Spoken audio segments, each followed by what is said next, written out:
আমাকে ভাইয়ের একটা বিষয় দিয়েছেন, মা বাবা, বাবা আর মা সম্পর্কে কথা বলার জন্য। এটা সম্পর্কে আল্লাহ নিজে ওয়াজ করেছেন কোরআনের মধ্যে। আল্লাহ নিজে বলছেন ওয়াবিল ওয়ালিদাইনি ইহসানা,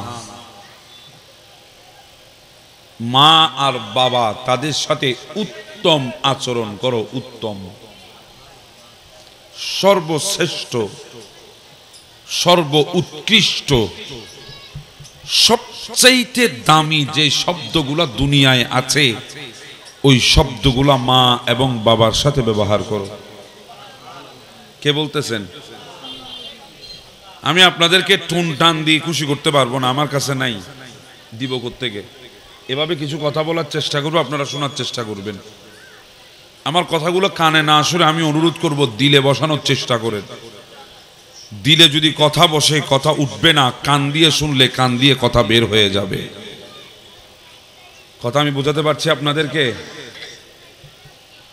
পৃথিবীর যত উত্তম শব্দ আছে ওয়াবিল ওয়ালিদাইনি ইহসানা, সবচেয়ে উত্তম দামি শব্দ, যে শব্দগুলো আমরা নিজেকে শিক্ষিত প্রমাণ করার জন্য শিক্ষাঙ্গনে আমরা ব্যবহার করে থাকি,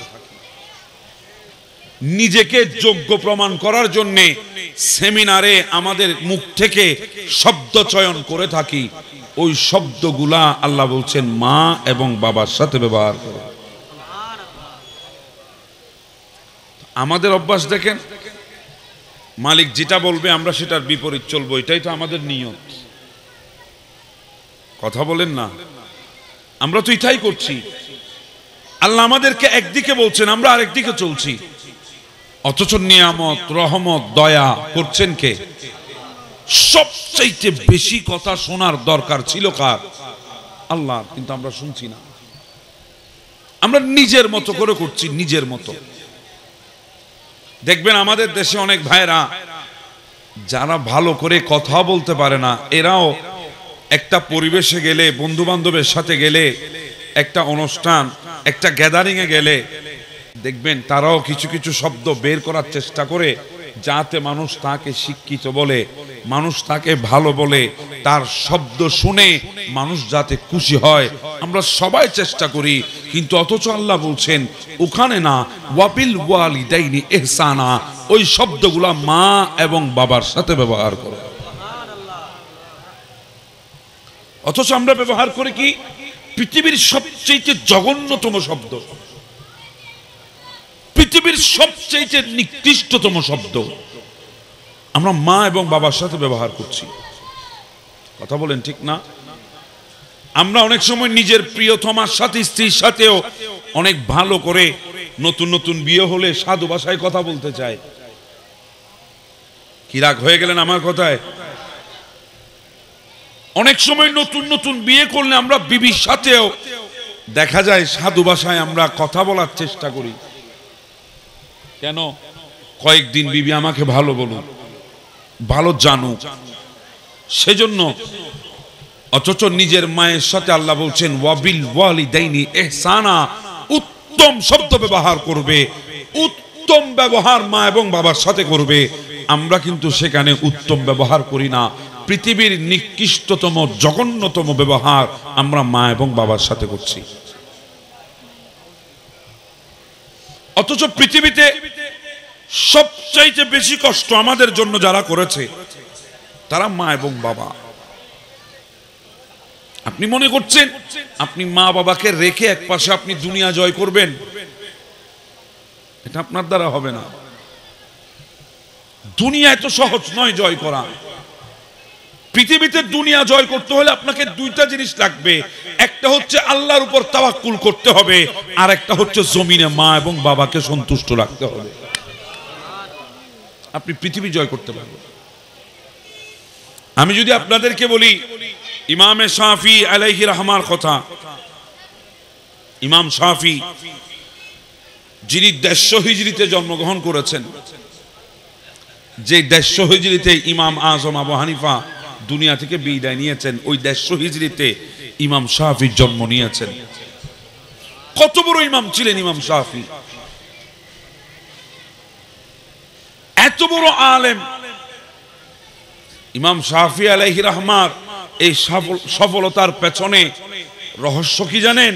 ওনার বাবা ছোটকালেই দুনিয়া থেকে বিদায় হয়েছে, মা ওনাকে লালন পালন করে মানুষ করেছে। ইমাম শাফি আলাইহির রহমাত ইনি যখন ঘরে আসতেন তখন তিনি নিজের মায়ের কদমগুলা ধরে তালুর মধ্যে তেল লাগিয়ে মালিশ করতেন, মালিশ। মা মাঝে মাঝে মুচকি মুচকি হেসে বলতো, বাবা তুমি কি করছো, আমার তেলে মালিশ করছো কেন? তখন ইমাম শাফি বলে, মা আমি তোমার কদমে তেল মালিশ করছি না, আমি আমার জান্নাতের যত্ন নিচ্ছি, জান্নাতের যত্ন। আমি জান্নাতের যত্ন নিচ্ছি, আমি আমার জান্নাতের দেখভাল করছি। কারণ আমার নবী বলে, উম্মত তোদের জন্য জান্নাত সাত আসমানের উপরে সিদরাতুল মুনতাহার পাশে নয়, আমি তোদের জন্য জান্নাত ওখান থেকে এনে তোদের মায়ের কদমে রেখেছি, কদমে কদমে। আপনি মানবেন না, এটা আপনার বিষয়, কিন্তু পৃথিবী উলুট পালট হবে, আমার নবীর কথাগুলো আপনি অস্বীকার করতে পারবেন না। আমি বুঝাতে পারছি আপনাদেরকে। দেখেন পৃথিবীর জমিনে আল্লাহ পাক আমাদেরকে পাঠিয়েছেন, আপনি দুনিয়াদারি করছেন, দুনিয়ার বুকে আপনি আছেন, আপনাকে সবাই মোহাব্বত করবে, সবাই ভালোবাসবে, কিন্তু আপনার দেমাগকে, ব্রেনকে একবার আপনি প্রশ্ন করেন, মানুষগুলো আমাকে কেন ভালোবাসে? কেন ভালোবাসছে মানুষগুলো? আমি যদি বলি আপনারা কেন আমাকে এখানে এনেছেন, আপনারা বলবেন আপনি শুনাইতে পারেন, আপনার কথাগুলো শুনতে ভালো লাগে সেজন্য এনেছি। আজ বাদে কাল যদি কথা বলতে না পারে আমাকে আর কেউ এখানে আনবেন না। কথা হয়তো আমার কথাগুলো আপনাদের মাথার উপর দিয়ে যাচ্ছে, কথা বুঝতেছেন তো আমার কথাগুলো? আমি আস্তে আস্তে করে বোঝানোর চেষ্টা করছি। আমি কথা বলতে পারছি, আপনারা শুনে আপনাদের ভালো লাগছে বলে আমাকে এনেছেন। আজ বাদে কাল আমার কথা যদি ভালো না লাগে, আমার কথা আর কেউ শুনবেন না। কথা বলেন ঠিক না? এটাই তো দুনিয়া। পেছনে স্বার্থ আছে না নাই? জি বলেন না? হ্যাঁ, আপনার বন্ধু আপনাকে মোহাব্বত করে কেন জানেন? ওই আপনার কাছে R15 বাইক আছে বলে, বাইক FZ ভার্সন 3 আছে বলে, যখন মন চায় আপনার বাইকের পেছনে ঘুরে বেড়াইতে পারে, সেজন্য আপনাকে ভালোবাসে। আজকে দুনিয়ার মানুষগুলো আপনাকে ভালোবাসছে, হয় আপনার কাছে টাকা আছে বলে, না হয় ক্ষমতা আছে বলে, না হয় আপনার ধন সম্পদ আছে বলে, না হলে আপনি সম্ভ্রান্ত ফ্যামিলির সন্তান বলে মানুষগুলো আপনাকে মোহাব্বত করছে। পেছনে কারণ আছে, উদ্দেশ্য আছে, অবশ্যই পেছনে স্বার্থ আছে।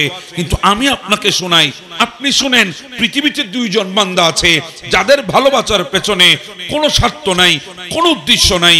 পৃথিবীতে আপনাকে ভালোবাসে কেউ আপনার সৌন্দর্য দেখে, আপনাকে ভালোবাসে কেউ আপনার পয়সা দেখে, আপনাকে ভালোবাসে কেউ আপনার ধন দৌলত দেখে, আপনাকে ভালোবাসে আপনার ক্ষমতা দেখে, আপনাকে ভালোবাসে আপনি সম্ভ্রান্ত ফ্যামিলির সন্তান বলে আপনাকে ভালোবাসে। প্রত্যেকটা ভালোবাসার পেছনে দেখনেওয়ালা আছে, স্বার্থ আছে, নিজের কিছু লাভ আর লুভ আছে, এজন্য আপনাকে মানুষ ভালোবাসছে। কিন্তু পৃথিবীতে দুইজন বান্দা বান্দিনী আছে যারা আপনাকে ভালোবেসেছে আপনাকে না দেখে, আপনাকে ভালোবেসেছে আপনি দুনিয়ায় না আসার আগে, আপনাকে মোহাব্বত করেছে আপনি কেমন হয়ে আসবেন সেটা না জানার আগে। তারাই হচ্ছে মা এবং বাবা, যাদের ভালোবাসায় কোনো স্বার্থ নাই, বিন্দু পরিমাণ কোনো স্বার্থ নাই। আজকে আপনি সেই মাকে বাদ দিয়ে আপনি বিশ্বজয় করার স্বপ্ন দেখছেন, সেই মাকে বাদ দিয়ে আপনি বিশ্বজয় করা, এটা আপনার জন্য অসম্ভব। আমার নবীর কাছে একজন সাহাবী প্রশ্ন করেছেন, ইয়া রাসূলুল্লাহ, ওগো আল্লাহর নবী, আইয়ুল আমালে আহাব্বু ইলাল্লাহ, আল্লাহর কাছে সবচেয়ে প্রিয় আমল কোনটি? আমার নবী উত্তর দিয়েছেন, উম্মত শুনো, আস-সালাতু আলা ওয়াক্তিহা, সময় মতো নামাজ পড়া এটা আল্লাহর কাছে বেশি পছন্দের আমল। সুবহানাল্লাহ। এখন তো আমার যুবক আর মসজিদে যায় না। আপনারা, আমি জানি আমার কথায় রাগ হয়ে যাবেন, বলার প্রয়োজন আছে। কেন এনেছেন আমাকে? পরিবর্তন হওয়ার জন্য। কথা বলেন, ঠিক না? কেন? আপনারা তো সব জানেন। আমাদেরকে কেন আনলেন? কারণ আমরা কোরআন হাদিস শোনাবো, আপনারা সেই মোতাবেক আমল করবেন, নিজেকে পরিবর্তন করবেন। কথা বলেন, ঠিক না? তো পরিবর্তন যদি হতে চান আমাকে তো বলতেই হবে। সেজন্য বলছি, মনে লাগান কথাগুলো, দিল দিয়ে শোনার চেষ্টা করে। আমার নবী বলে আল্লাহর কাছে সবচেয়ে প্রিয় আমল সেটা হচ্ছে সময় মতো নামাজ পড়া। এজন্য আমি বলি, আল্লাহর কাছে শুকর করেন, আল্লাহ যদি আমাদেরকে জুমা না দিত, জুমা, আমাদের ছেলেরা ভুলে যেত তারা মুসলমানের সন্তান। কথা বুঝেন না মনে হয় আমার কথা? একটু আমার সাথে কথা বলেন, কথা বুঝতেছেন? যদি জুমা না দিত, জুমা, আমাদের ছেলেরা ভুলে যেত তারা মুসলমানের সন্তান। কথা বলেন না, ঠিক না বেঠিক? ওই সপ্তাহে একদিনই তো মনে আছে তারা মুসলমানের সন্তান, মসজিদে যাইতে হবে। কথা বলেন, ঠিক না? আজকে আমার দেশের যুবকরা, আমার ভাইরা সফলতার পেছনে ঘুরে, সাফল্য পেতে চায়, সাফল্য, গোটা পৃথিবী জয় করতে চায়, গোটা পৃথিবীর সফলতা নিজের ভেতরে অর্জন করতে চায়, নিজেকে সাফল্য ব্যক্তি হিসাবে সফলতা ছিনিয়ে সাফল্য হয়ে সমাজের মাঝে পরিচয় ঘটাতে চায়। অথচ আমার ভাই জানে না, ওই মসজিদের মিনার থেকে মুয়াজ্জিন আযান দিচ্ছে, হাইয়া আলাল ফালাহ। সাফল্য দুনিয়ার পেছনে নয়, আয় মসজিদে, সাফল্য আল্লাহর ঘরে অপেক্ষা করতেছে। ওলামা বসে আছে, জিজ্ঞাসা করেন আপনি, হাইয়া আলাল ফালাহর অর্থ কি? আপনি জিজ্ঞাসা করেন। আজকে তো আপনি দুনিয়া জয় করার জন্য ঘুরতেছেন, গোটা দুনিয়া আপনি হাতের মুঠোয় নেবেন, আপনি সফলতা অর্জন করবেন, গোটা দুনিয়া। কিন্তু আপনি জানেন না আপনি মুসলমান। আপনাকে সফলতার পেছনে ছুটতে হবে না। মসজিদের মিনারে মুয়াজ্জিন কল দিচ্ছে, হাইয়া আলাল ফালাহ, আয় আয়, সফলতা এখানে অপেক্ষা করতেছে। আমার কথাগুলো হয়তো দিলে লাগাইতে পারছি না। সুবহানাল্লাহর আওয়াজ আর একটু বড় করে বলেন না। কথাগুলো বলার দরকার আছে না নাই?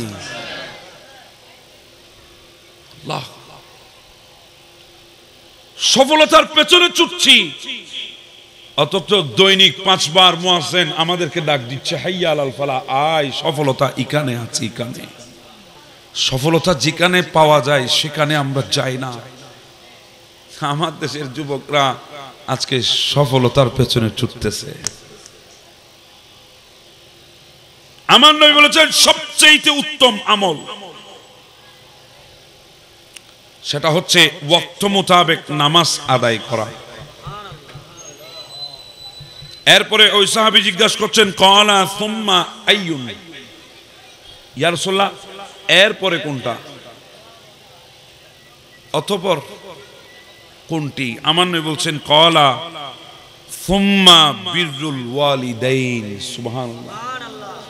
এরপরের আমল সবচাইতে বেশি আল্লাহ পছন্দ করেন মা এবং বাবার সাথে ভালো ব্যবহার করা।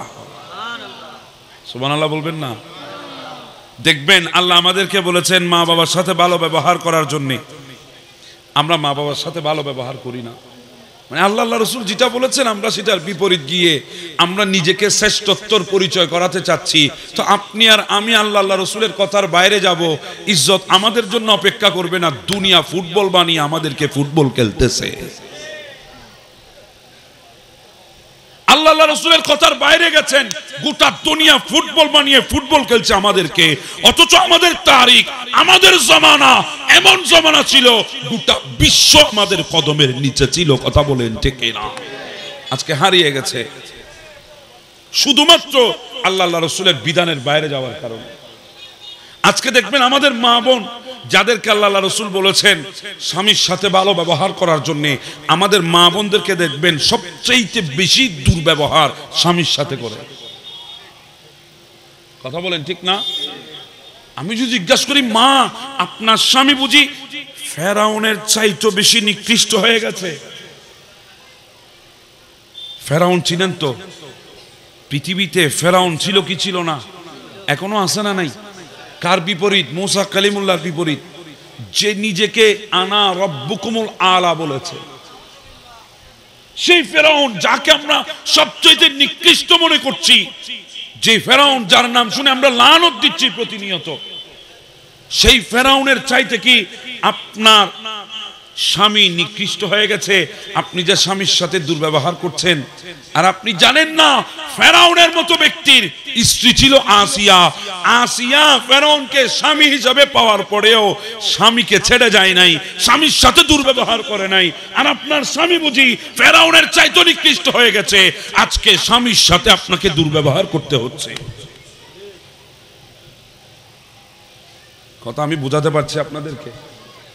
আল্লাহ রসুল বলেছেন সবচেয়ে শ্রেষ্ঠ ব্যবহার মা এবং বাবার সাথে করবা, সবচেয়ে শ্রেষ্ঠ ব্যবহার স্বামীর সাথে করবা। কে বলেছেন? জি বলেন না, কে বলেছেন? আল্লাহ। আল্লাহ বলছেন সবচেয়ে শ্রেষ্ঠ ব্যবহার স্বামীর সাথে করার জন্য, সবচেয়ে শ্রেষ্ঠ ব্যবহার মা এবং বাবার সাথে করার জন্য। আজকে থেকে আমরা মা এবং বাবার সাথে ভালো ব্যবহার করতে পারবো তো ইনশাআল্লাহ? জি বলেন না, পারবো তো ইনশাআল্লাহ? হায় আল্লাহ, তাদের সাথে দুর্ব্যবহার করবেন না। আপনি কার সাথে দুর্ব্যবহার করবেন, খারাপ ব্যবহার করবেন? একটু আমি আপনারে বলি, গোটা পৃথিবীর মধ্যে এমন একজন বান্দা আমাকে দেখান যেই নিজের রক্তকে পানি বানিয়ে আপনাকে লালন পালন করেছে। আপনি বলবেন না হুজুর দেখলাম না। আমি বলছি আপনাকে, একজন বন্দিনী আছে নিজের রক্তকে দুধ বানিয়ে আপনাকে আমাকে পান করিয়েছে। হ্যাঁ, বাইনি ফারসিন ওয়া দামিন লাবানান খালিসা, দুধকে ওই রক্তকে দুধে পরিণত করে আমাদেরকে পান করিয়ে মানুষের মতো মানুষ করেছে আমাদের মা। রক্তকে গাম বানিয়ে আমাদেরকে দাঁড় করিয়েছে আমাদের বাবা, রক্তকে ঘাম বানিয়ে। হ্যাঁ, আমরা একটু শান্তিতে থাকার জন্য, ভবিষ্যৎ নিশ্চিত করার জন্য আমাদের বাবারা নিজেদের বর্তমানকে কোরবান করে দিয়েছে। হয়তো আপনি আর আমি বাবার কষ্ট, মায়ের কষ্ট আমরা বুঝতেছি না। তবে আমি আপনাদেরকে বলি, পৃথিবীতে একজন বান্দা ছিলেন যার নাম ছিল ওয়াইস। নাম কি ছিল? ওয়াইস। ওয়াইজুল কারণী আমরা যাকে বলি, করণ দেশের মানুষ। ওয়াইস ওলামা বসে আছে। পৃথিবীতে সাহাবিয়তের মকামের চাইতে আমার উম্মতের মধ্যে শ্রেষ্ঠ মকাম কি আর আছে? সাহাবিয়তের মকাম। সাহাবিদের কদমের সাথে লেগেছে, ঘোড়ার কদমের সাথে, সাহাবিদের ঘোড়ার কদমের সাথে একটা বালি লেগেছে। ওই বালিকে যদি 70 ভাগ করা হয়, ওখান থেকে কণা বের হবে। ওই কণাকে 70 ভাগ করলে জাররা বের হবে। ওই জাররা, একটা জাররা পরিমাণ আমাদের গোটা উম্মতের ইজ্জত হবে না। এত বড় শ্রেষ্ঠত্বের মকামের নাম সাহাবিয়তের মকাম। ওয়াইস আমার নবীর যুগে ছিল, আমার নবীর যুগে। অথচ আমার নবীর সাহাবিয়তের মকাম অর্জন করতে পারতেন চাইলে। সাহাবিয়তের মকাম কোরবান করে দিয়েছে একমাত্র মায়ের খেদমতের জন্য। কিসের মকাম? সাহাবিয়তের মকাম কোরবান করেছে। কত বড় মকাম! আর আজকে কি জানেন? আল্লাহ, আমি কেমনে বুঝাইতাম আপনাদেরকে, আমার তো দিল সহ্য হয় না, দিল ফেটে যায়। মা তো নাই, কবরে দাফন করে দিয়েছি, আজকে তো সাহারা নাই বলার মতো। আমি আপনাদেরকে বুঝাইতে পারবো না। দুনিয়া থেকে যদি মা চলে যায়, ওই সাহারা দ্বিতীয়বার মাথা ফেটে ফেললেও আর কোনোদিন পাবেন না। মা আছে, বুঝতেছেন না, বুঝতেছেন না কত বড় নিয়ামত আল্লাহ আমাদেরকে দিয়েছে। পৃথিবীতে আমার হৃদয়ে কি চলে কেউ জানে না। আমার চেহারা দেখে মা বলতে পারে মা মা মা মা।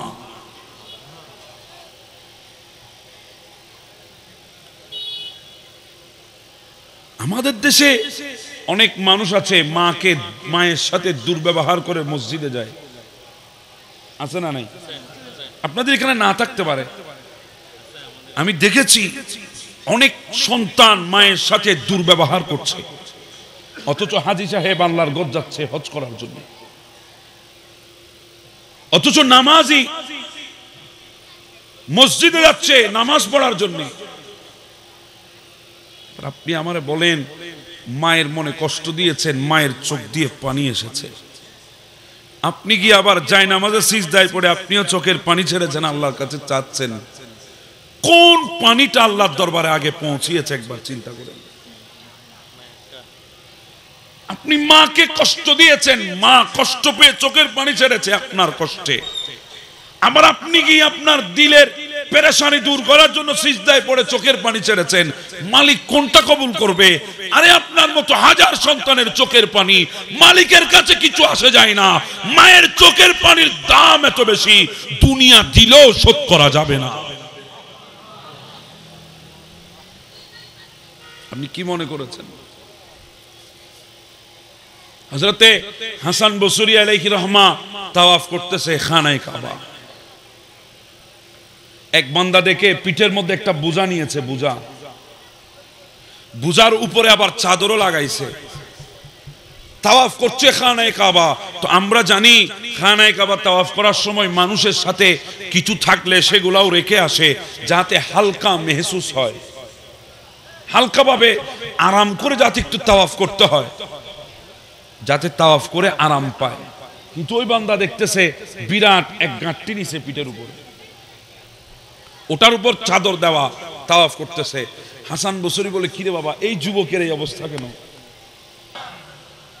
তাওয়াফ করতেছে, পিঠের উপর বোঝা দেখা যায়, বোঝা। হাসান বসরি বলে, কিরে আজীব ব্যাপার, অনেক বান্দা তো দেখেছি তাওয়াফ করার সময় কিছু থাকলে সেটাও রেখে আসে, কিন্তু এই বান্দা পিঠের উপর এত বড় বোঝা নিয়ে তাওয়াফ করে, কারণ কি আমাকে একটু জানতে হবে।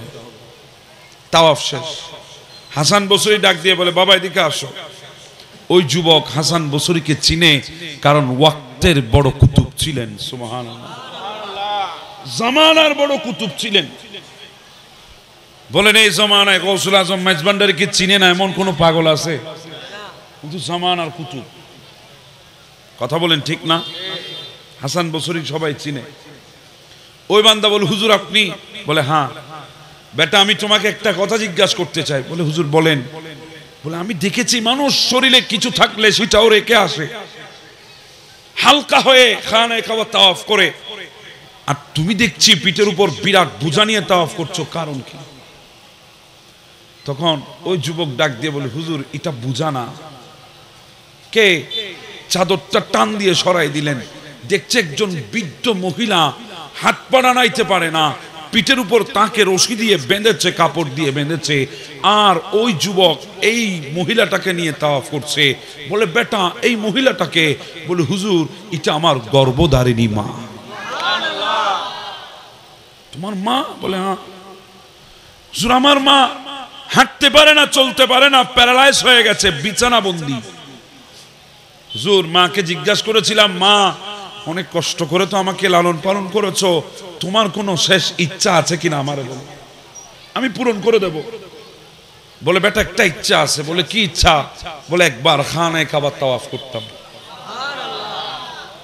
হুজুর আমি মুলকে শাম থেকে আমার মাকে পিঠের উপর তুলে টেনে বেঁধে আমি আমার মাকে বহন করে মুলকে শাম থেকে মক্কা এসে খানায়ে কাবা তাওয়াফ করে আমার মায়ের দিলের আশা পূরণ করে দিয়েছি।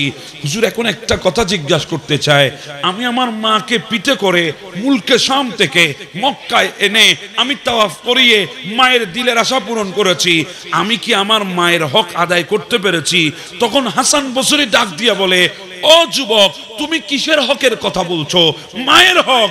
আরে বাদ দে মায়ের হকের কথা। আমি তোকে বলি, যখন তোর মা তোকে প্রসব করছিল প্রথম যে চিৎকারটা দিয়েছে ওই একটা চিৎকারের হক পর্যন্ত তুই আদায় করতে পারিস নাই। একটা চিৎকারের হক। কয়টা চিৎকার? আমরা যখন দুনিয়ায় আসছিলাম আমাদের মা কেমন করে চিৎকার করেছে একবার চিন্তা করে। আরে বাবা আপনি জানেন না এমনও মা আছে যারা ডাক্তারকে বলেছে প্রসব করার আগে, ডাক্তার আমি তো দুনিয়া অনেক দিন দেখেছি, 20-25 বছর দুনিয়া দেখেছি, আমার সন্তানটা আসতেছে মাত্র, দুনিয়া এখনো দেখে নাই, ডাক্তার যদি দুইজন থেকে একজনকে যদি আপনার সিলেক্ট করতে হয়, বেছে নিতে হয়, তাহলে আপনি আমার সন্তানকে বাঁচাবেন, আমার চিন্তা করবেন না, কারণ আমি দুনিয়া দেখেছি, আল্লাহ যেন আমার সন্তানকে দুনিয়া দেখায়। এর ত্যাগ পৃথিবীতে কেউ দেবে না, একমাত্র মা ছাড়া। দেবে? কেউ দেবে না। এজন্য আপনি আজকে মাকে কষ্ট দিচ্ছেন। আপনি মসজিদে গিয়ে বুঝি সিজদায় পড়ে কাঁদলে আল্লাহ আপনার সিজদা কবুল করে নেবেন? না না না না, এই চিন্তা মাথা থেকে ফেলে দেন। আমরা তো এখন কোথায় কাঁদতে হয় সেটাও জানি না, কোথায় কান্না করতে হয় সেটাও আমরা জানি না, আমাদের অজানা। অথচ চোখের পানিটা সবচেয়ে দামি মাওলার কাছে, বান্দার চোখের পানি।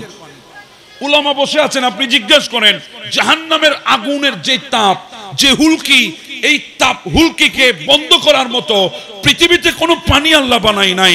গোটা জমিনের পানি যদি ঢেলে দেওয়া হয়, জাহান্নামের আগুনকে বন্ধ করা যাবে না। অথচ আমাদের চোখের পানির দাম এত বেশি।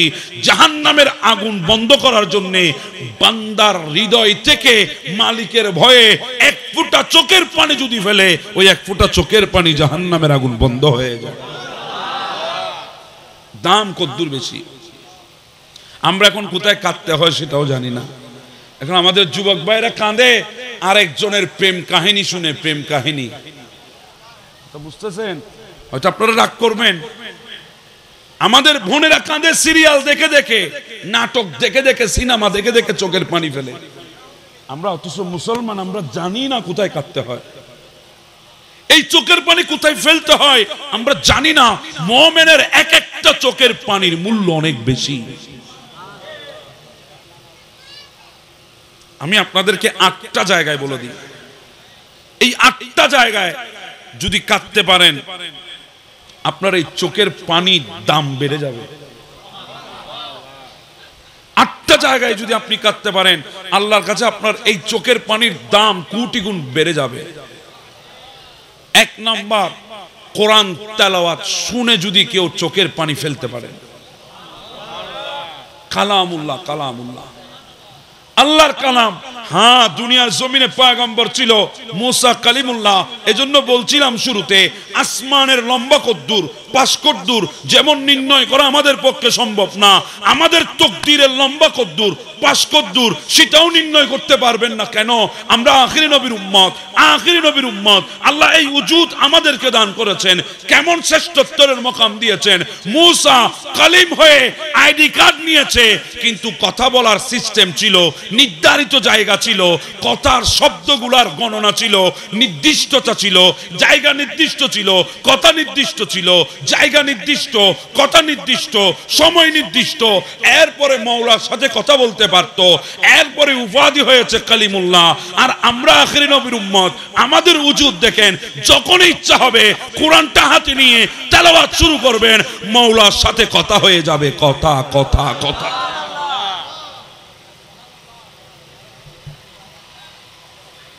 মুসা কালিমুল্লাহ, আল্লাহ আমাদেরকে দিয়েছে কালামুল্লাহ। সুবহানাল্লাহ বলবেন না? মুসার নাম 10টা 20টা 30টা শব্দ, কয়টা শব্দ দিয়ে কথা বলা যাবে নির্দিষ্টতা ছিল, কয় মিনিট কথা বলতে পারবে নির্দিষ্টতা ছিল, কোন জায়গায় যেতে হবে নির্দিষ্ট ছিল, কেমনে করে কথা বলবে নির্দিষ্ট ছিল। আর আমরা আখিরি নবীর উম্মত, যখন ইচ্ছা কালামুল্লাহ হাতে নিয়ে তেলাওয়াত করব। মাওলা বলে যখন ইচ্ছা তখন করবি, যত ইচ্ছা তত করবি, যত ঘন্টা তত ঘন্টা করবি, আমার সাথে কথা বলবি, আমিও কথা বলবো। মুসাকে দিয়েছে কালিম, আমাদেরকে দিয়েছে কালাম। এই কোরআন তেলাওয়াত শুনে যদি কেউ কাঁদতে পারে, চোখের পানি যদি কেউ ফেলতে পারে, আল্লাহ এই চোখের পানির দাম আল্লাহর কাছে বেড়ে যাবে। 2 নাম্বার, কবরস্থানের পাশে গিয়ে হায় আল্লাহ, হায় আল্লাহ, আমি কি বিষয় নিয়ে আলোচনা করব?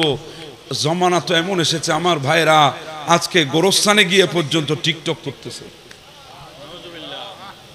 গোরস্থানে গিয়ে আমাদের মুরব্বীরা এগুলো বুঝবে না। আরে বাবা, দুনিয়া তো অনেক দূরে চলে গেছে, ডেভেলপ হয়ে গেছে।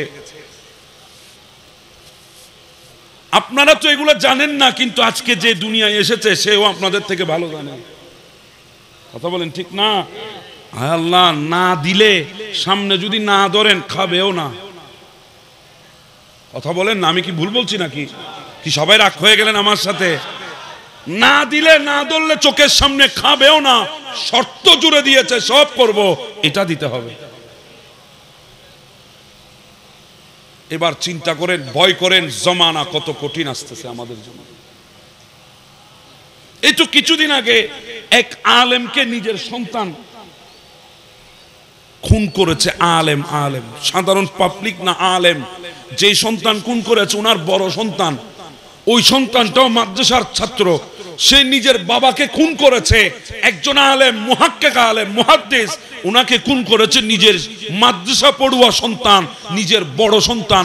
কত আদরের সন্তান, বড় সন্তান। চিন্তা করেন, সেই সন্তান নিজের বাবাকে, একজন আলেমকে, মাদ্রাসার মুহাদ্দিসকে, নিজেও মাদ্রাসার ছাত্র হয়ে খুন করতেছে শুধুমাত্র এই স্মার্টফোনের কারণে। স্মার্টফোনের কারণে মানুষের জীবন একটা স্মার্টফোনের চাইতে মূল্যহীন হয়ে গেছে।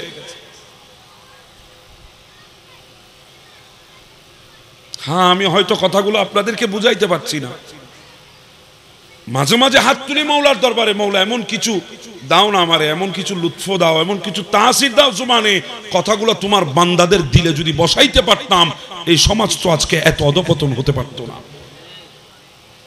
এমন অবস্থা আজকে আমাদের সমাজে। আপনি কই যাবেন?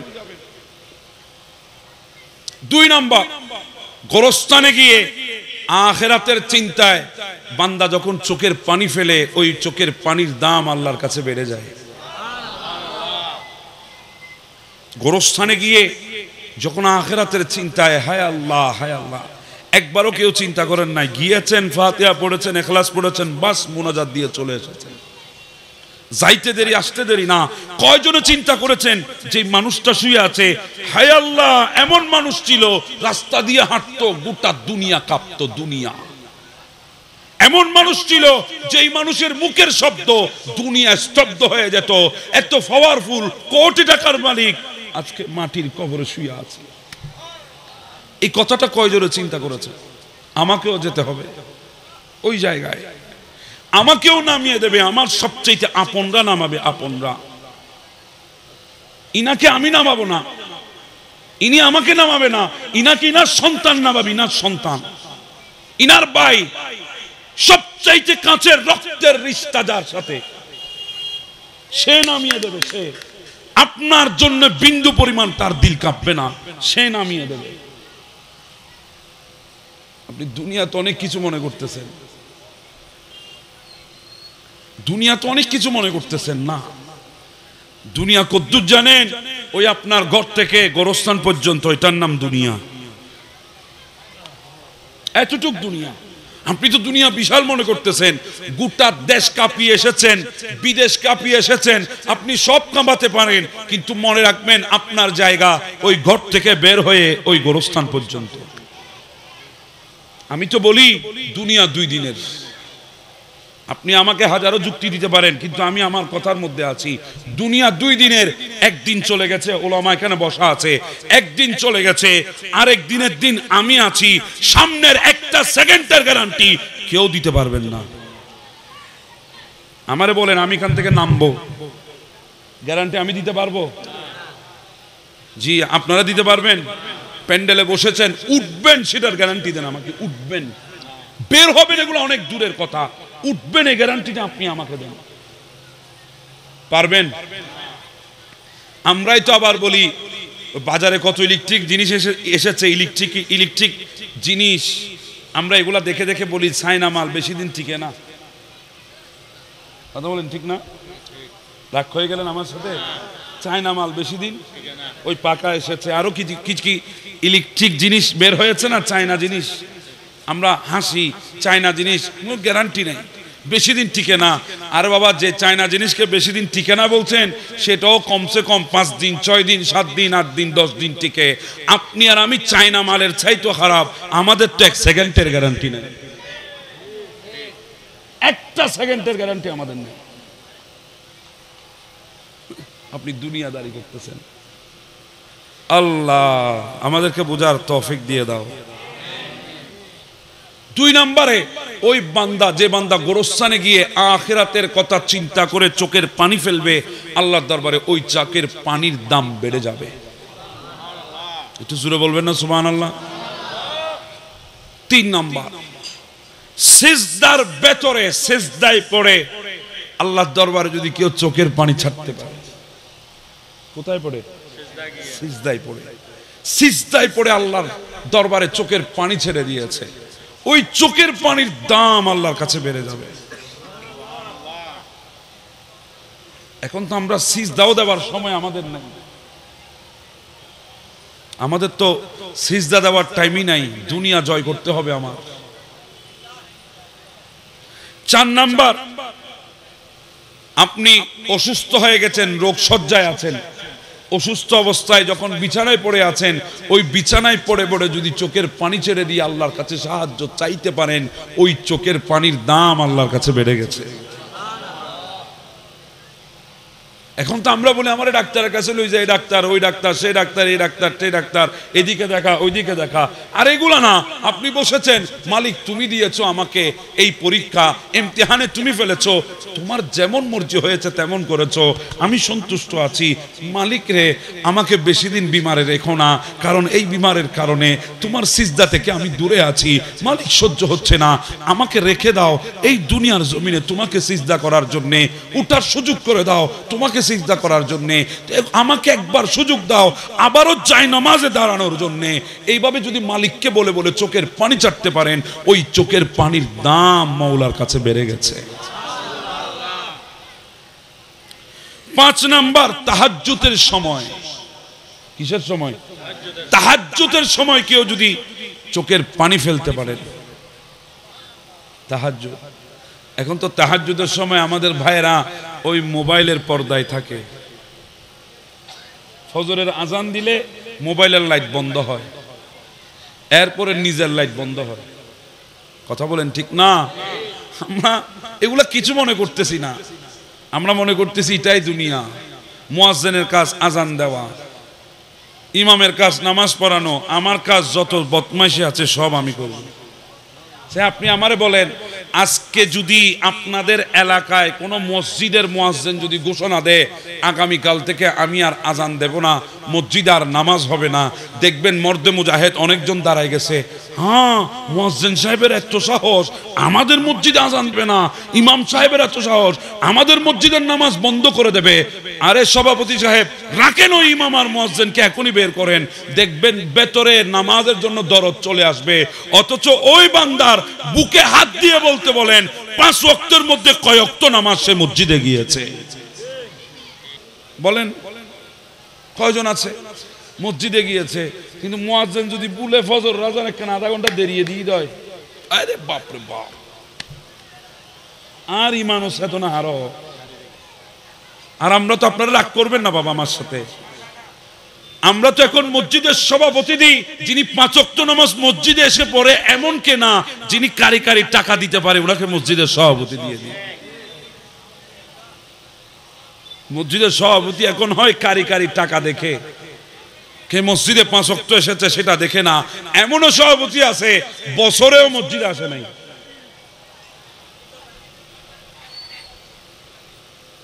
কই যাবেন? আপনারা রাগ করতেছেন, আমি দেখতেছি। 5 নাম্বার, তাহাজ্জুদে। তাহাজ্জুদে কেউ যদি চোখের পানি ছেড়ে দিয়ে কাঁদতে পারে, আল্লাহ তাআলা ওই চোখের পানির দাম বেড়ে যাবে আল্লাহর দরবারে। 6 নাম্বার, নিজের গুনাহকে স্মরণ করে, নিজের গুনাহকে ইয়াদ করে কেউ যদি চোখের পানি ফেলে, আল্লাহ আমি এই গুনাহগুলো করেছি জিন্দেগিতে, এগুলো তো আমার মনে আছে, আরো অনেক গুনাহ আছে আমি জানি না, অথচ তুমি জানো, আল্লাহ মাফ করে দাও। নিজের গুনাহ স্মরণ করে শর্মিন্দা হয়ে লজ্জিত হয়ে চোখের পানি যদি কেউ ছাড়তে পারে, ওই চোখের পানির দাম আল্লাহর কাছে বেড়ে যায়। এরপরে 7 নাম্বার, নির্জন স্থানে, কেউ নাই, নির্জন স্থানে লুকালো হীন জায়গায় বসে আল্লাহর দয়ার কথা স্মরণ করে কেউ যদি চোখের পানি ফেলে, আল্লাহর দয়ার কথা। এখন তো কেউ আমাদের তারিফ করলে আমাদের ভেতরে একটু অহংকার আসে, তাকাব্বুর আসে, কথা বলেন ঠিক না? অথচ ওই বান্দার থেকে বেশি বেশি চোখের পানি ফেলে কান্না করার দরকার ছিল। কেন জানেন? কারণ ওই বান্দার জানা উচিত ছিল এই যে মানুষ আমার সুনাম করতেছে তার পেছনে মালিক দয়া করেছে বলে। কেমন দয়া?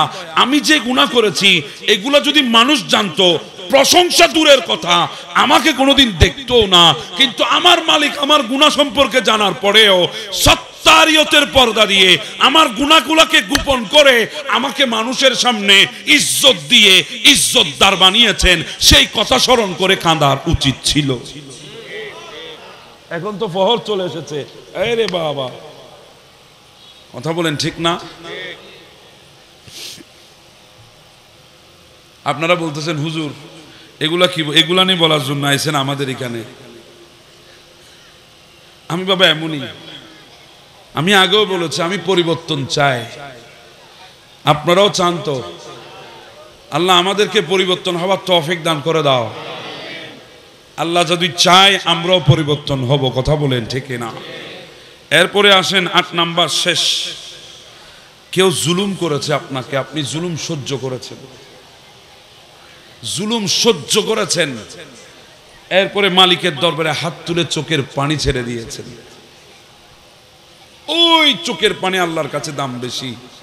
এজন্য আমি বলি আপনি কাউকে জুলুম করতেছেন, যদি দেখেন মানুষটা চুপ করে চলে গেছে, আপনি তাকে দুর্বল মনে করবেন না, বরং আপনাকে তাকে ভয় করা দরকার।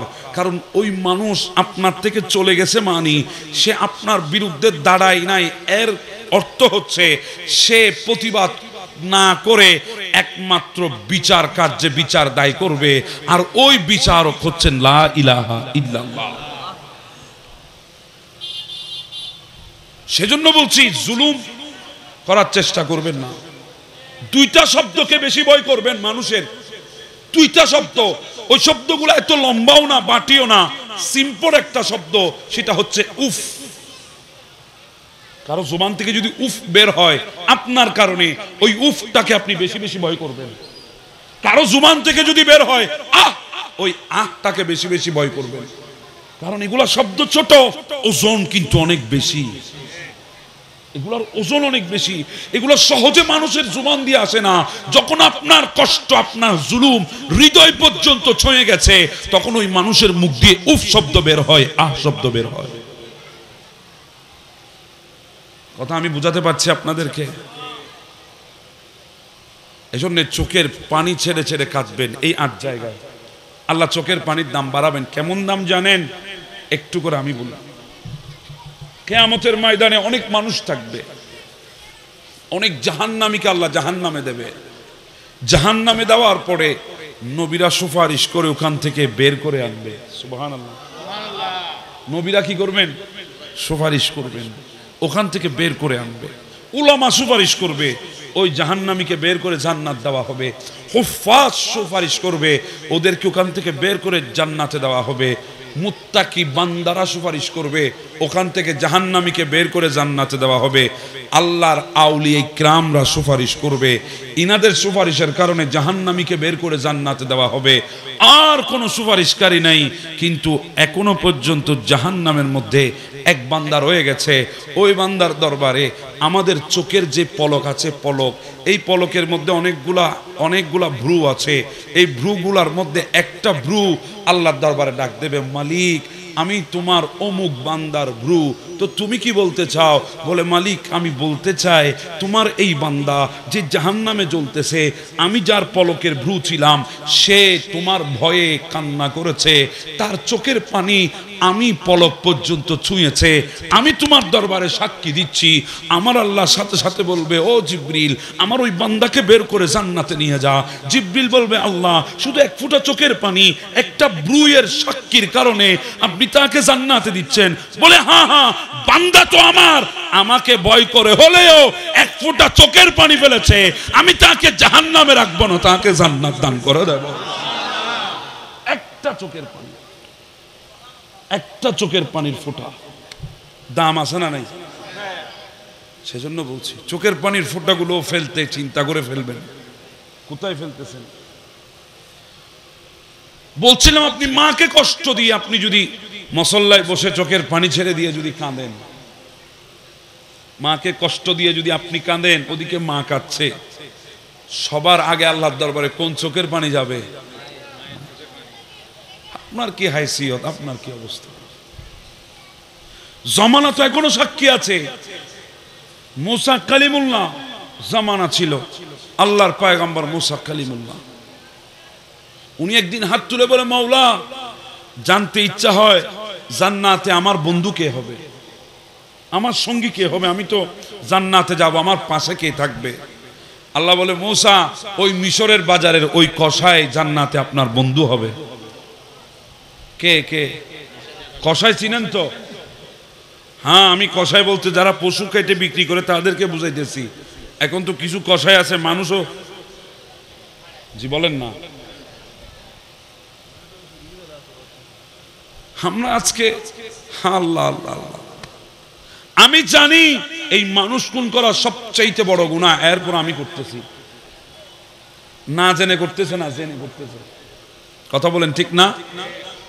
আর আমরাই তো আবার বাবাদি, সে মানুষ খুন করেছে, তখন আজকে যখন একটু পয়সা হয়েছে তাকে টেনে এনে আমরা মাহফিলের প্রধান অতিথি বানাই দিতেছি, মাদ্রাসার সভাপতি দিতেছি, মসজিদের সভাপতি বানাইতেছি, কথা বলেন ঠিক না? একজনও তো প্রতিবাদ করলেন না।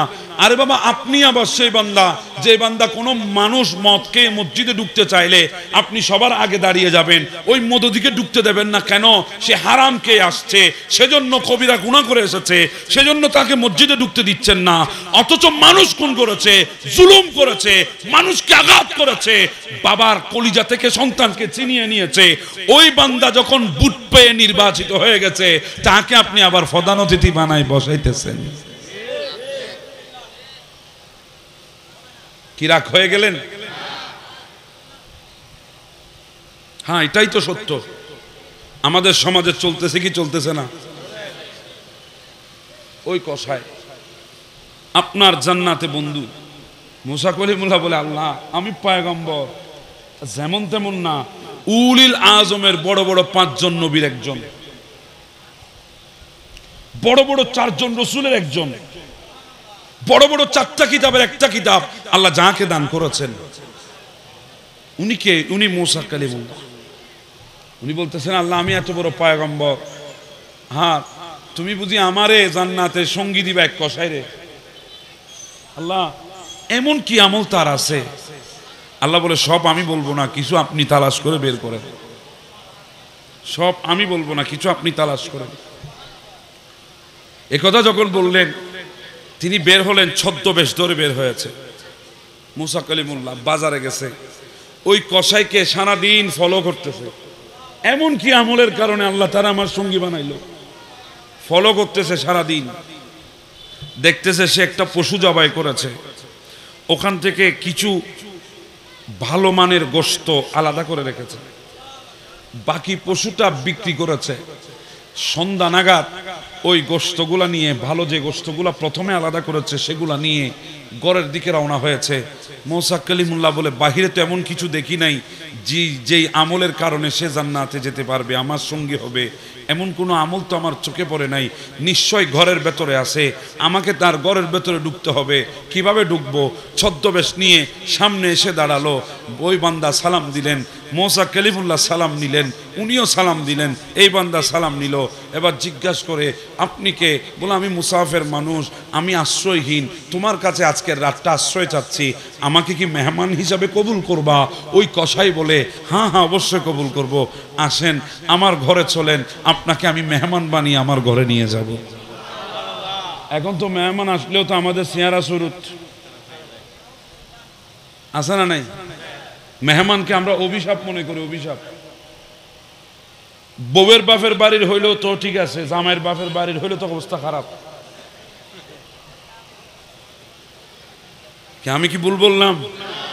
আপনাদের এখানে নাই মনে হয় এগুলা? তাহলে তো বোধ, হ্যাঁ, এটা ফাঁকটার আছে তো, ওনারা জিতে নম্বর খাবাই দিতে লিখবে না, তাহলে লেগে বাজি অসুবিধা হচ্ছে। যদি স্বামীর বাপের বাড়ির হয় অবস্থা তো আল্লাহ, আমরা মেহমানকে ভয় করি।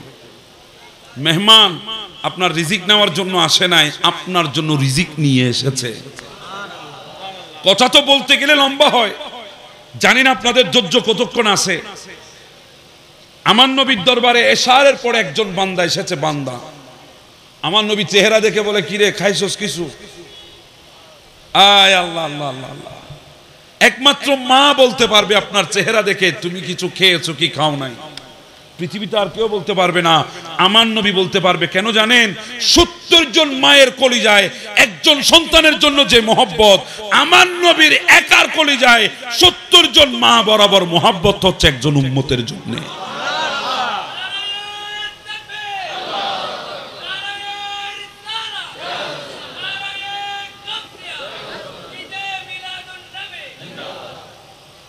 অসুবিধা হচ্ছে আপনাদের। এক বান্দা আমার নবী বলে, খাইছো কিছু?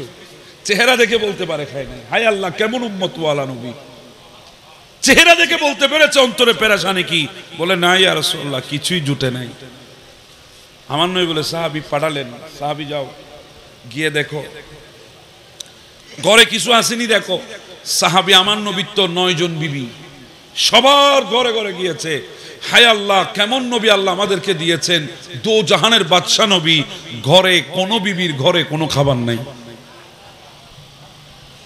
আল্লাহ, ইয়া রাসূলুল্লাহ, আম্মাজানদের ঘরে গিয়েছি, মা উম্মে সালমা বলেছে নবীকে গিয়ে বলো 3 দিন পর্যন্ত ঘরে আগুনই জ্বলে নাই। আমার নবী চুপ করে আছে, দেখে এক সাহাবী নামাজ পড়ছে। নামাজ শেষ করে নবীর কাছে আসলেন। আমার নবী বলে, সাহাবী, এই বান্দাকে আজকে আমি নবী তোমার মেহমান বানালাম। তো সাহাবী তো এমন ছিল, যদি নবী বলতেন, ও আমার প্রাণের সাহাবীরা, তোদের কলিজাটা আমার হাতে উঠাই দে, 1 সেকেন্ড তো দেরি লাগাইতো না, ছুরি দিয়ে কলিজা নিয়ে নবীর হাতে তুলে দিতে। নবী যখন বলেছে আমি তাকে তোমার মেহমান বানিয়েছি, সাহাবী বলে, ইয়া রাসূলুল্লাহ, আপনি বানিয়েছেন, আর কোনো কথা নাই, আমি কবুল করে নিলাম। ওই সাহাবী যেতে যেতে চিন্তা করে, হায় আল্লাহ, আমার ঘরেও তো 2 দিন কোনো আগুন জ্বলে নাই। তো মেহমান নবীর, না বলতে পারবো না, মেহমান কবুল করে নিয়ে যাচ্ছে, এখন খাওয়াবো কি? ঘরে গিয়ে বলে, বিবি চুপ, রাগ টাক করি, অনেকটা কথা বলি। বলে, হ্যাঁ, রাসূলুল্লাহর মেহমান এসেছে, আল্লাহ নবী এক মেহমান দিয়েছে আমাকে, বিবি ঘরে কিছু আছে? বিবি বলে, না স্বামী, শুধু দুধ আছে, কিছু দুধ আছে সন্তানকে খাওয়ানোর জন্য, আমরা খাওয়ার জন্য কিছু নেই। বলে, বিবি তাহলে চুপ, কোনো কথা বলবা না, আমি যা বলি তা করো। বলে, হ্যাঁ বলেন।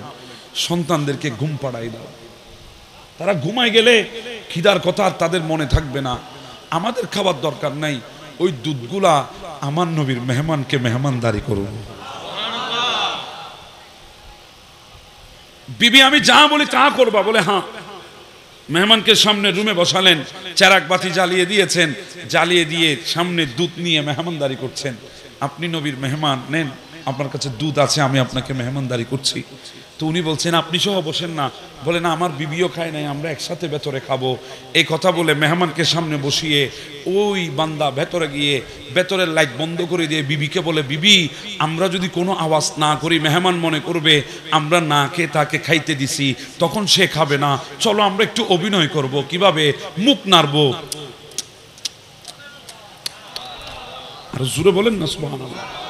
আমরা অভিনয় করব, আমরা খাচ্ছি, মেহমান যাতে মনে করে আমরা খাচ্ছি, বাস উনিও খাবে। এতটুকু মেহমান খাওয়া দাওয়া শেষ করে ঘুমিয়ে গেলেন।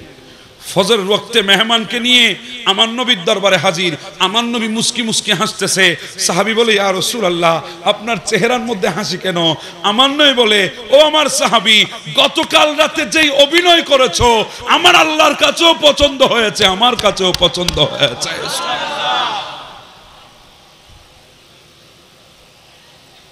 আজকে আমরা মেহমান দেখলে চেহারা, কথা বলেন ঠিক না? আমার নবী বলে, তুমি কালকে যে অভিনয় করেছো রাতে, আল্লাহও খুশি, আমিও খুশি। সুবহানাল্লাহ। হ্যাঁ, মেহমান দেখলে কোনো সময় কোনো ক্ষেত্রে নারাজ হবেন না, দোয়া করবেন, কারণ ওই বান্দা মেহমান আপনার জন্য রিজিক নিয়ে এসেছে, আপনার রিজিক নিয়ে যাবে না, আপনার জন্য রিজিক এনেছে। আল্লাহ পাক আমাদেরকে মেহমান নামাজি করার তৌফিক দান করে দিক। অসুবিধা হয় আপনাদের? ওই বান্দা ডাক দিয়ে বলে, হুজুর আসেন, আপনাকে আমি মেহমান হিসাবে কবুল করলাম। মুসা কলিমুল্লাহ গেলেন ঘরে, দেখতেছে যুবক কাপড় চোপড় খুলে ওই গোশতগুলা নিয়ে সুন্দর করে ধুয়ে রান্নার জন্য বসিয়েছেন। রান্না করেছেন, করার পর এক বাটি গোশত নিয়েছেন। প্রথমে ওই গোশতগুলোকে একদম নরম করে ফেলেছে। এরপরে একটা রুটি নিয়ে সে গোশতগুলোর মধ্যে ভিজিয়েছে। এরপরে ভেতরে এক কামরার মধ্যে গেল, গিয়ে এক বৃদ্ধ মহিলাকে তুলেছে। মুসা কলিমুল্লাহ বলে, আমি পর্দার আড়ালে সব দেখে আছি। ওই বৃদ্ধ মহিলা উঠলেন, ওই যুবক নিজের হাতে এক একটা লুকমা ওই মহিলাকে খাওয়ায়। ওই মহিলা এক একটা লুকমা খেয়ে হাসি দেয়, আর ছেলে ওই যুবকের কানে কানে কি বলে। এরপরে যুবকও হাসে, ওই মহিলাটাও হাসে। এভাবে খাওয়া দাওয়া শেষ করে আমার জন্য খানা নিয়ে চলে আসলো। আমি বললাম, বাবা খানা এনেছো? বলে হ্যাঁ। ঠিক আছে খাবো। একটা দৃশ্য দেখেছি, জানতে বড় মন চায়, এইটাকে ওই মহিলাটাকে। বলে হুজুর ওটা আমার গর্ভধারিণী মা। কি বলো, তোমার মা? বলে হ্যাঁ আমার মা। তো তোমার মাকে তুমি খাওয়াচ্ছ, তোমার মা তোমাকে কি বলে কানে কানে? তুমিও হাসো, তোমার মাও হাসে। বলে হুজুর আমি যখন আমার মাকে একটা লুকমা খাওয়াই, আমার মা বলে আমার কানে কানে, ও বেটা আমি আল্লাহর কাছে দোয়া করতেছি আল্লাহ যেন জান্নাতে তোকে মুসা কালিমুল্লাহর সঙ্গী বানিয়ে দে, মুসা কালিমুল্লাহর সঙ্গী বানিয়ে দে। আমি তখন হাসি, কোথায় মুসা কালিমুল্লাহ আর আমি কোথায় কসাই? আমার মা কি বলে এজন্য আমি হাসি, আমার মাও হাসে। মুসা কালিমুল্লাহ পর্দা উঠাই দিলেন, ও বেটা আমার দিকে তাকা, আমি মুসা কালিমুল্লাহ, তোর মা দোয়া করেছে তোর করে, আল্লাহ কবুল করে নিয়েছে, জান্নাতে তুই আমার সঙ্গী হবি, আমার সঙ্গী। সুবহানাল্লাহ।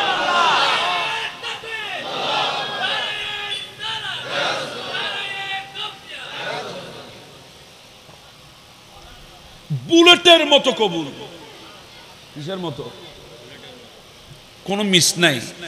শিকারীর তীরন্দাজের তীরের কোনো মিস আছে? মা এবং বাবা যদি হাত তুলে দেয় কোনো মিস নাই। বুলেটের মতো কবুল হবে, বুলেটের মতো। এজন্য বলেছি বিশ্বজয় ওই মা এবং বাবার কদমে, মা এবং বাবার কদমে। আরে বাবা আপনি তো নিজের মাকে ইজ্জত করতে পারেন না, আমার নবী তো গোটা উম্মতের জন্য নজরিয়া রেখে গেছে। হালিমাতুস সাদিয়া নবীর দুদুমা নবীকে দুধ খাওয়াইছেন, আমার নবী ওনার থেকে দুধ খেয়েছেন। হালিমাতুস সাদিয়া বনু সাদের মহিলা, উনি যখন আমার নবীর দরবারে আসতেন, আমার নবী পেয়ারা মাহবুব নবী যার জন্য গোটা কুল কায়নাত কুরবান, ওই নবী দাঁড়িয়ে গিয়ে নিজের চাদর বিছিয়ে দিতেন হালিমাতুস সাদিয়াকে বসার জন্য। আপনি কোন নবীর উম্মত? আমার নবীর সুলুক আপনার ভেতরে নাই, আমার নবীর সুন্নত আপনার ভেতরে নাই। আমার নবী নিজের দুদুমাকে কি ইজ্জত করছেন দেখুন। আচ্ছা আমাকে বলেন, বুকে হাত দিয়ে বলেন, আমার নবীর চাদর মুবারকের ওজন গোটা পৃথিবী দিলে আদায় হবে? যাবে না। সেখানে আমার নবী চাদর বিছিয়ে দিতেন, সাহাবীরা অবাক হয়ে তাকিয়ে থাকতেন, হায় আল্লাহ গোটা দুনিয়া নবীর জন্য ফিদা, নবী এই মহিলার জন্য ফিদা। ইয়া রাসূলুল্লাহ কে এত ইজ্জত ইনাকে দেন? কে? আমার নবী বলে, চিনবি না তোরা? আমার দুদুমা আমাকে দুধ খাওয়াইছেন, ইনি আমার মা, আমার দুদুমা আমাকে দুধ খাওয়াইছে। তো দুদুমার সাথে যদি এই সুলুক হয়, গর্ভধারিণীর মায়ের সাথে কি সুলুক হওয়া দরকার? একবার চিন্তা করেন। আপনারা সবাই বুঝদার জ্ঞানী মানুষ, আমার কথায় আপনাদেরকে বোঝানো সম্ভব না, নিজে নিজে চিন্তা করেন। পৃথিবীতে মায়ের চাইতে দামি, বাবার চাইতে দামি আর কেউ নাই, কেউ নাই। আছে বলে বুঝতেছেন না, যেদিন থাকবে না সেদিন বুঝবেন, সেদিন বুঝে আসবে মা এবং বাবা কত বড় দামি জিনিস আমাদের জন্য। আমরা শুধু বাবাগুলার ধমকটাকে দেখি, ধমক, বাবা আমাদেরকে ধমক দেয়, আমরা ধমকটা দেখি। অনেক সময় বাবার সাথে নারাজগি দেখায়, বাবার সাথে তর্ক বিতর্কে জড়ায়, কিন্তু জানি না এটাই সেই বাবা, যেই বাবাটা যদি আমার আঙ্গুলটা যদি না ধরত, আজকে আমি হতাম না কোনোদিন। এটাই সেই বাবা কতদিন নিজেকে বৃষ্টির মধ্যে শুকিয়েছে আমাকে ছাতির নিচে রাখার জন্য, নিজেকে গরমে সিদ্ধ করেছে আমাকে ঠান্ডাতে রাখার জন্য, নিজেকে বরফে জমিয়েছে আমাকে উষ্ণতা দেওয়ার জন্য। আজকে আমরা সেই বাবাগুলার হৃদয়ে কষ্ট দিই। কথা বলেন ঠিক না? এখানে কয়জন আছেন জিন্দেগিতে 20 বছর পার হয়েছে, বাবাকে একবারের জন্য বুকে জড়িয়ে ধরে বলেছেন, বাবা তোমাকে বড় ভালোবাসি? একবারও বলেন নাই? একবারও বাবাকে জড়িয়ে ধরে বলেন নাই, বাবা তোমাকে সবচাইতে বেশি ভালোবাসি? হ্যাঁ, তোমাকেই ভালোবাসি। একথা একজন আমরা বলতে পারি নাই বাবাকে। অনেক সময় দেখা যায় মাদের কিছু কষ্ট সন্তানরা বুঝলেও বাবার কষ্ট কিন্তু বুঝতে চায় না। কথা বলেন ঠিক না? একটা সময় বাবা যদি বৃদ্ধ হয়ে যায়, বাবার যে একটা পকেট খরচের দরকার সেটাও আমরা ভুলে যাই। আমরা কি বলি জানেন? আপনি খাইতেছেন এখানে, পড়তেছেন এখানে, আবার আপনার জন্য আলাদা করে পকেট খরচের দরকার কি? সব তো আমি এনে দিচ্ছি। কথা বলেন ঠিক না? এটা হচ্ছে আমাদের কথা।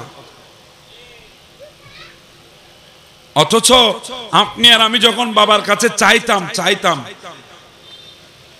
10 টাকা চাইলে 20 টাকা দিত আমাদেরকে। জি বলেন না? আমি কি ভুল বলতেছি? 10 টাকা চাইলে 20 টাকা দিত, একটা চাইলে 2টা দিত। এমনও বাবা আছে রাতের 12টায় সন্তান বায়না ধরেছে ওই জিনিস লাগবে, বাবা ঘর থেকে বের হয়ে গেছে, রাতের বেলায় জানের পরোয়া করে নাই, শুধু সন্তানের মুখে হাসি ফোটানোর জন্য।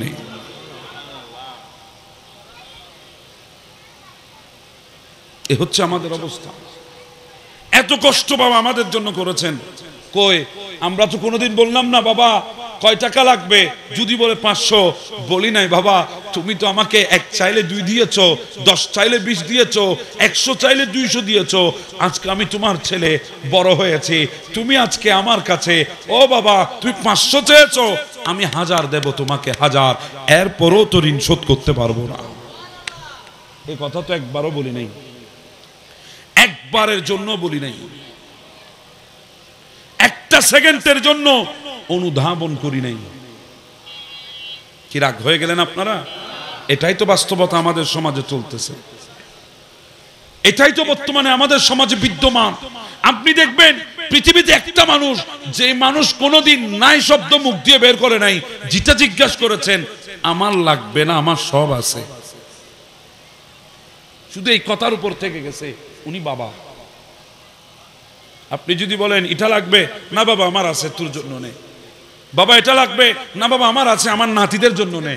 বাবা এটা লাগবে, না না আমার আছে, আরে আমার যেগুলো আছে এগুলো আমি পরে কবরে যাইতে পারবো কিনা সন্দেহ আছে, আমার জন্য এত কিনে কি হবে?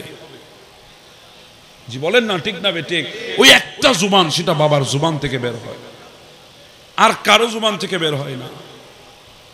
সেজন্য বলি থাকতে মূল্যায়ন করেন, যদি চলে যায় তাহলে মাথা ঠুকরাইলো হাজারো আর ফিরে পাবেন না। আল্লাহ পাক আমাদেরকে বুঝার তৌফিক দান করে দিক। আজকের বাইরে যারা ইন্তজাম করেছেন, এই দিঘির পাড়া হযরত মকবুলে আব্দুল গনি কাঞ্চনপুরী স্মৃতি সংসদ ও প্রবাসী সংসদের ব্যবস্থাপনায় আল্লাহ পাক আজকের এই মাহফিলকে কবুল আর মঞ্জুর করে নিন। যারা 1 টাকা থেকে শুরু করে লক্ষ টাকা পর্যন্ত শরীক শামিল হয়েছে, আল্লাহ পাক সবার শিরকত গুলাকে কবুল করুক। আজ থেকে আমরা বাবা মাকে কষ্ট দেব? জি বলেন, কষ্ট দেব? আজকে যদি ঘরে মা বাবা থাকে, দৌড় দিয়ে মায়ের কদমে একটা চুমু দেবেন, বাবার কদমে একটা চুমু দেবেন। হ্যাঁ, এটা চুমু দুনিয়ার কোনো মানুষের কদমে না, মা এবং বাবা জান্নাতে দিচ্ছেন, জান্নাতে একটা জান্নাত আর একটা জান্নাতের দুয়ার। চুমু লাগাই দেন মা এবং বাবার কদমে, বলবেন ভুল করেছি, মাফ করে দাও, আর জিন্দেগিতে ভুল করবো না। এই কথা বলে যদি একবার বাবা এবং মা বলে ডাক দিতে পারেন, আপনাকে মুহূর্তে ক্ষমা করে দেবে। সুবহানাল্লাহ। নারে তাকবীর, নারে রিসালাত, নারে গাউসিয়া।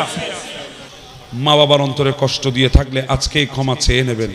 যদি মা বাবা দুনিয়া থেকে চলে যায়, তাহলে কবরের পারে গিয়ে বলবেন রব্বির হামহুমা কামা রব্বায়ানি। পারবেন তো ইনশাআল্লাহ? আজকের এই মাহফিলকে আল্লাহ কবুল করে নিন, আমিন। যারা অক্লান্ত পরিশ্রম করেছেন টাকা দিয়ে পয়সা দিয়ে, আল্লাহ সবার শিরকতগুলাকে নাজাতের ওসিলা হিসাবে কবুল করে নিন। সবাই বলে আমিন। ওয়া মা তৌফিকি ইল্লা বিল্লাহ। আসসালামু আলাইকুম ওয়া রাহমাতুল্লাহ।